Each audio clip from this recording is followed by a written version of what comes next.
banyak Bapak. Kami akan membuka akan pertemuan kami Zoom di malam hari ini. Puji Tuhan. Dalam nama Tuhan Yesus Kristus. Haleluya. Haleluya. Amin. Amin. Tuhan berkati. Ya, Tuhan berkati Pak Gembala, Pak Ben.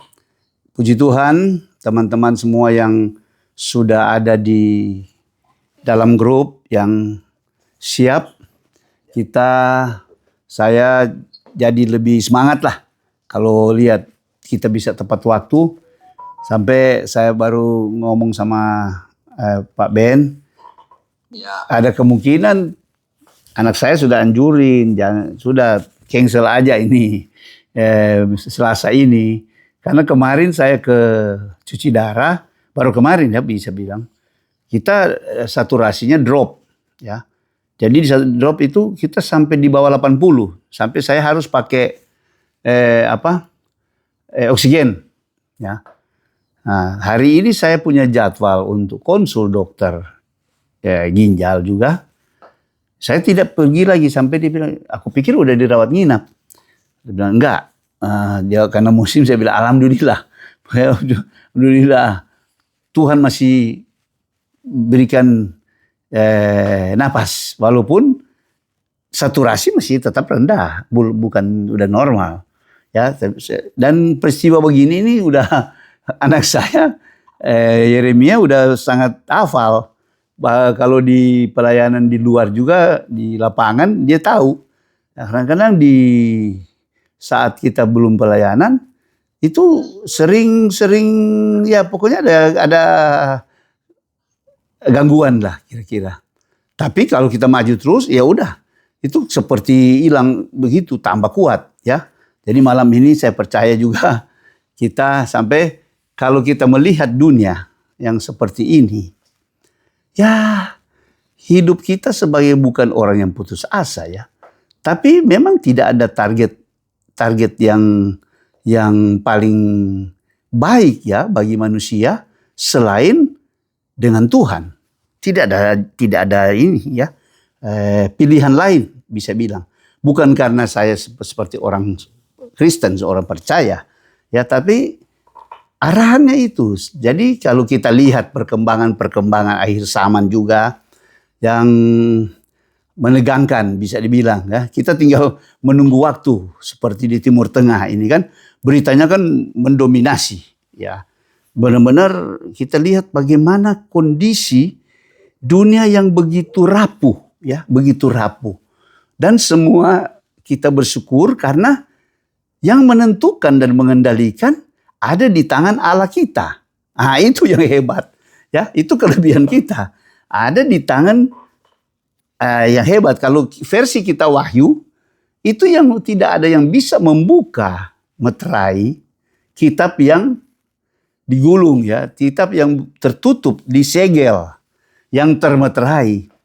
Ya, sampai Yohanes di Wahyu pasal 5 dia menangis. Siapakah yang dapat membuka kitab yang termeterai? Sebab dia tahu disitulah, di kitab yang meterai itu yang benar-benar kelihatan semua peristiwa, urutan peristiwa atau kronologis yang Tuhan sudah agendakan sejak awal. Ya, jadi benar-benar itu penting sekali bagi manusia. Kita akan tidak ada masa depan sama sekali, tidak tahu sama sekali mau arah mana kalau kita tidak tahu. Dan Tuhan juga memahami bahwa kita perlu tahu supaya manusia apa tujuannya siap. Ya, siap melakukan persiapan yang harus dipersiapkan dalam hidupnya. Jadi dengan anugerah Tuhan kita orang-orang yang bisa dibilang bahasa firman itu terpilih, ya kita sudah ada sebagai orang-orang pilihan.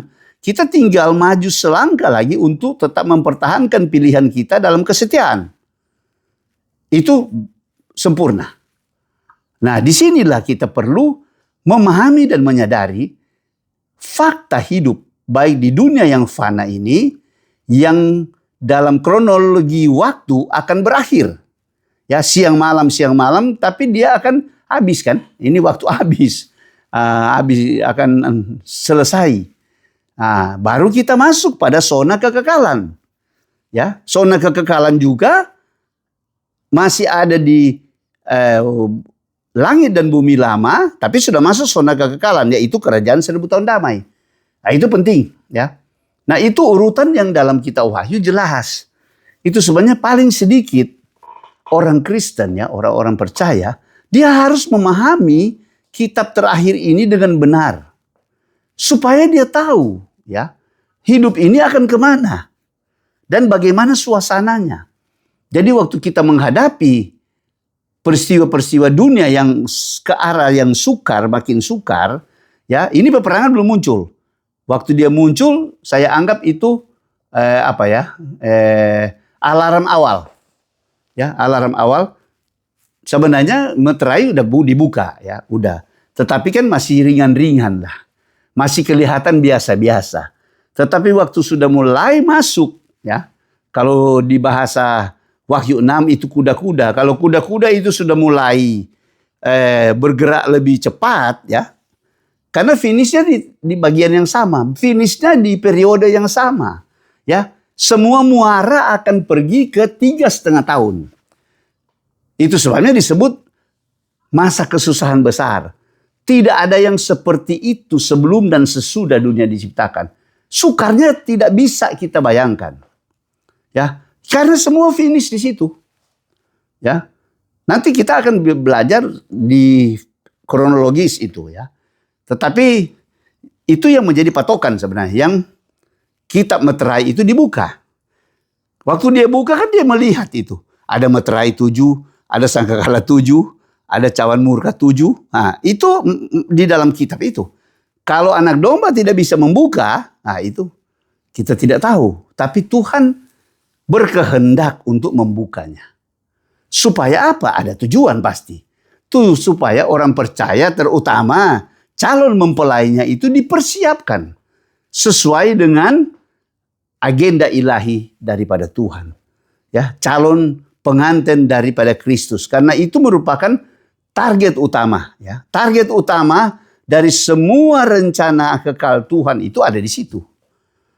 Nah, jadi malam ini saya sengaja mengambil bagian yang ya agak menghibur. Di dunia ini terlalu banyak hal-hal yang mencekam, hal-hal yang mengecewakan, hal-hal yang membuat kita kehilangan harapan, ya.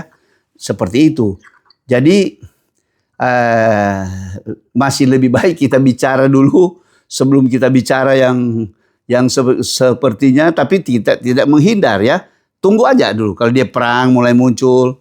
Ada satu yang saya agak kaget juga. Nah, itu ada kita bagian yang beberapa kali saya bicarakan tentang peperangan. Karena ada peperangan yang sementara di depan mata kita. Nggak tahu kalau ada yang baca berita itu. Tapi ada di berita umum. Mereka mau rekonstruksi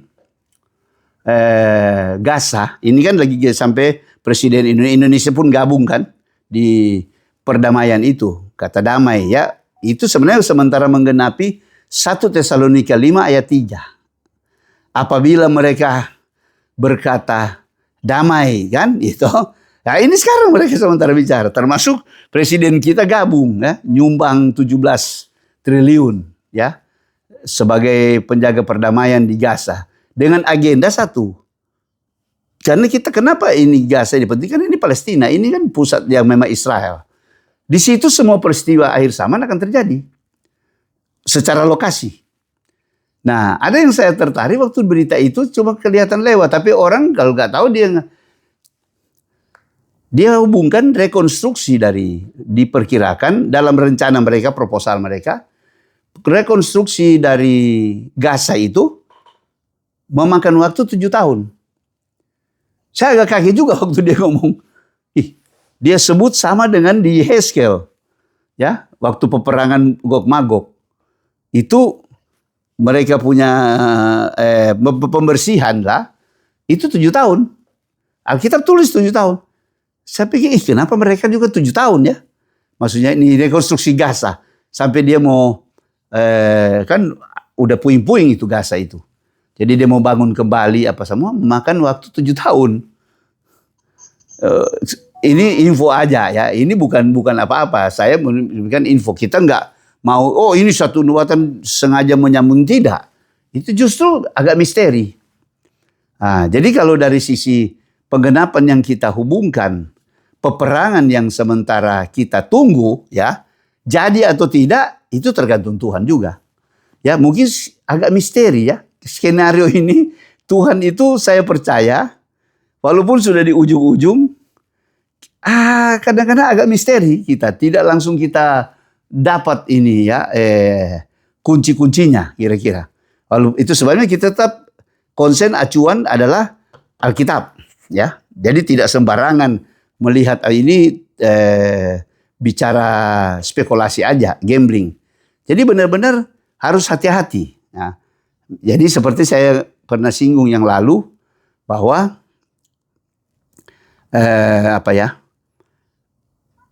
rekonstruksi yang 7 tahun dan sebagainya itu yang kalau terjadi peperangan, ya kan? Kalau terjadi peperangan itu pun baru menuju Harmagedon, itu masih jauh. Ya, karena ada hubungan dengan sangkakala. Saya sempat menghubungkan itu supaya kita tidak jauh, tidak berspekulasi jauh kira-kira. Nah, di situ kalau kita baca Gog Magog, itu kan tidak ada Amerika dan Cina. Nah, kita bicara fakta. Amerika dan Cina tidak disinggung sama sekali. Di dalam negara-negara yang terlibat di pertempuran Gog Magog di Yehezkel. Gog Magog Yehezkel ya. Begitu. Tapi sekarang kan ada Amerika pelaku utama malah. Nah, jadi dia mau menjadi suasana geopolitik berubah sejauh mana itu termasuk kejutan. Kita amati. Ya, misalnya juga Indonesia bergabung dengan perdamaian ini, ya. Itu kan agak kontroversi juga. Dia mau kemana? Nah, kira-kira itu. Jadi seru lah, ya. Jadi kalau istilah kita air saman itu makin seru. Sebenarnya makin seru bagi orang percaya. Tapi kita punya kepentingan bukan itu. Ya, kepentingan kita sebenarnya fokusnya adalah di topik kita malam ini. Ya, Yerusalem baru. Yerusalem baru itu target hidup kita. Karena itu finish. Itu finish permanen. Ya, itu baru finish permanen. Itu sebabnya saya sengaja beri judul topik Yerusalem baru, rumah Bapa kekal. Itu baru permanen. Kalau kita ngomong. Jadi kalau kita mau ngomong kalau saudara kita yang kita kasih meninggal, ya kita akan ketemu di rumah Bapa kekal di mana? Di Yerusalem baru. Bukan di Yerusalem lama. Iya kan? Dalam hal kita tinggal bersama Bapa, ya. Permanen tinggal bersama Bapa. Ya. Kalau ketemu, ya kita mati sekarang kita bisa ketemu di Firdaus. Kalau sama-sama ada di tempat yang sama. Tapi kalau kita bicara permanen, ya, finishing terakhir itu adalah di langit bumi yang baru. Ya, dan Yerusalem baru adalah sorga yang disiapkan. Itu sebenarnya sorga. Ya, tempat Allah Bapa tinggal. Itu yang rumah Bapa. Rumah Bapa kekal udah itu. Ya. Jadi bukan yang lain-lain. Jadi jangan rancu dengan perkataan sebenarnya ada hubungan. Tetapi maksud daripada Yohanes 14 ayat 1 adalah rumah Bapa itu nanti. Ya, bukan mati langsung masuk rumah Bapa. Bukan. Harus waktu Tuhan datang. Ya, kalau aku sudah siap, aku datang. Nah, itu datang yang kedua. Gitu kan? Jelas, jadi jelas itu, ya. Jadi mau dikutak-kutik apapun, mau dibuat sepertinya benar, ya. Kita juga ada pembicara yang kita lihat dia hubungkan dengan Efesus, dia bilang waktu saat Tuhan bangkit, itu ada orang-orang mati yang bangkit masuk ke kota kudus. Dilihat oleh orang-orang. Dia bilang aja kota kudus. Dia itu sebenarnya saya katakan Pak Jeffrey kan nanya. Itu kuasa kebangkitan.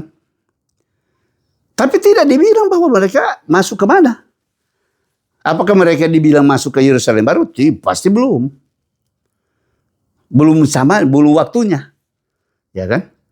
Jadi hanya seperti demonstrasi begitu, ya. Kuasa kebangkitan. Kalau saya lebih condong dia, karena tetap dia tidak bisa mendahului Yesus waktu bangkit. Ya. Waktu Yesus mati kan, Yesus mati itu ya dan bangkit. Berarti Yesus lebih dulu. Ya. Mereka tinggal apa ya? Kayak parade. Itu sebenarnya parade. Parade tentang apa ya? Supaya benar-benar kuasa kebangkitan itu nyata, ya. Sampai Tuhan turun ke dunia orang mati, ya. Ke orang-orang yang mati di zaman Nuh, itu kan demonstratif. Dan meyakinkan bahwa kuasa kebangkitan Kristus ini akan berlaku terus sampai waktu Yesus datang kedua kali. Itu poinnya. Gitu. Tapi kalau kita belum. Tidak ada ini yang kuat. Dia membawa tawanan, membawa kemana? Ya kan? Apa langsung membawa ke selain di kitab Wahyu yang kita pernah bicara yang lalu, itu benar-benar anak laki-laki itu naik ke takhta Allah. Itu ditulis. 144.000 di Wahyu pasal 14, ya, orang-orang yang dari sisi bilangan itu bilangan bukan bilangan fix ya. Itu simbol bilangan kelengkapan. Itu masuk ada di Bukit Sion. Bukit Sion Surgawi itu ditulis. Jelas tempatnya, lokasinya jelas. Jadi tidak kabur ya. Jadi kalau berkabur itu bukan berarti titik tekannya bukan di situ. Nah, itu. Jadi saya berani mengambil sikap dengan dasar-dasar firman yang kuat, termasuk ini yang paling menguatkan adalah Yerusalem baru yang turun dari surga. Tempat yang tidak ada tandingannya. Ya. Tidak ada tandingannya. Kalau saya punya lukisan kirim di grup itu, aduh masih tampak jelek lah, bisa dibilang. Ya, mari kita buka Wahyu, ya, Wahyu pasal 21, Wahyu 21 aja. Wahyu 21. Wahyu 21 kita akan baca mulai ayat 9 ya.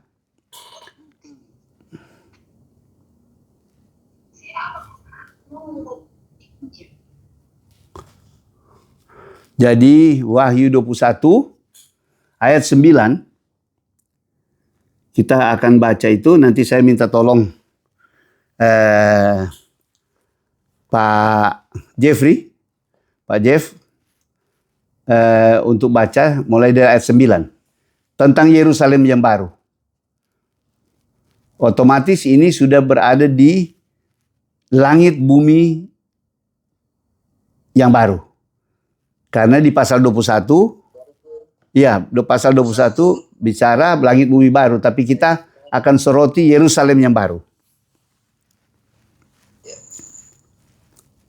Yerusalem yang baru, ayat 9, maka datanglah seorang dari ketujuh malaikat yang memegang ketujuh cawan yang penuh dengan ketujuh malapetaka terakhir itu. Lalu ia berkata kepadaku, katanya, marilah ke sini. Aku akan menunjukkan kepadamu pengantin perempuan mempelai anak domba. Lalu di dalam roh ia membawa aku ke atas sebuah gunung yang besar lagi tinggi, dan ia menunjukkan kepadaku kota yang kudus itu, Yerusalem, turun dari sorga, dari Allah. Nah, sebentar Pak Jeff, kita sebentar situ. Ya. Kalau saya ingin memperhatikan ayat 9 tadi, kalau diperhatikan, bahwa yang menunjukkan tentang Yerusalem baru ini, ya, itu adalah salah satu malaikat yang memegang 7 cawan. Jadi berarti dia baru selesai, ya, baru selesai melakukan tugas cawan murka, ya. Jadi hari-hari terakhir Tuhan hukum kan dunia ini. Lalu ia berkata, dikatakan, mari aku menunjukkan kepadamu pengantin perempuan mempelai anak domba. Nah, saya tanya, kira-kira ini sudah terjadi pernikahan atau belum? Di ayat 9 ini. Sudah terjadi pernikahan atau belum? Kalau baca ayat ini. Sudah kan? Sudah. Karena dia bilang, aku akan menunjukkan kepadamu pengantin. Bukan calon pengantin. Bukan calon pengantin. Jadi ini sudah clear. Ini hari yang sangat bahagia. Ya, boleh dibilang, dan yang menyaksikan itu adalah malaikat yang mengakhiri, ya, yang menghakimi dunia. Sekarang kita sudah mau masuk di dalam suasana yang penuh bahagia, ya, seperti ayat-ayat firman yang penuh bahagia, sukacita. Nah, di sini, nah, tapi waktu dia melihat, dia bilang itu pengantin. Tapi di ayat 10, yang Yohanes lihat bukan manusia, bukan pengantin. Ya, saya mau masuk pelan-pelan ya. Yang dia lihat adalah kota. Kota Kudus. Kota Kudus. Yaitu Yerusalem yang baru. Yang turun dari sorga. Bukan Yerusalem yang lama. Berarti Yerusalem lama sudah closing itu. Betul? Sudah closing. Nah itu sudah beres ini. Ini ada satu fase di mana langit dan bumi yang lama juga sudah lenyap. Ya. Nah iya sudah berlalu. Jadi kita sudah transit 1000 tahun melewati kehidupan. Iya 1000 tahun iya. Baru terjadi peristiwa ini. Harusnya kita berimajinasi seperti itu. Otomatis kan pengantin sudah ada. Sudah lebih dulu peristiwa itu. Karena pernikahan anak domba ada di pasal 19. Ya, jadi kita sudah masuk kitab Wahyu ini. Oh, kronologis, ya. Kebangkitan orang-orang jahat. Oh, udah lebih dulu. Kalau kebangkitan kan itu waktu Yesus datang kedua kali di atas awan. Itu kan belum mulai bagaimana? Untuk dihukum. Iya, belum. Kebangkitan kedua untuk Iya. Di antara itu kan iblis dihukum dan orang-orang kan di pasal 20. 2 pasal terakhir dari kitab Wahyu itu sudah bukan bicara yang negatif, lebih banyak. Boleh bilang. Itu positif. Jadi dia kan iblis saja sudah dihukum di pasal 20. Jadi orang-orang kebangkitan yang mau dihukum itu kan sudah berhadapan dengan takhta putih, ya. Yang takhta putih itu, itu kan 20 itu hukuman yang terakhir itu, ya. Nah itu di situ clear, ya clearnya di situ itu batasnya, begitu. Itu batas sudah. Dan itu sesudah kerajaan 1000 tahun ramai, sesudah kerajaan 1000 tahun. Jadi di antara dunia lama dan dunia baru, saya pakai singkat aja begitu. Dunia lama dan dunia baru ada kiamat bagi semua, terutama penghukuman akhir, penghakiman, ya. Begitu. Jadi itu pas kita membaca, kita coba mengeksplor lagi di situ supaya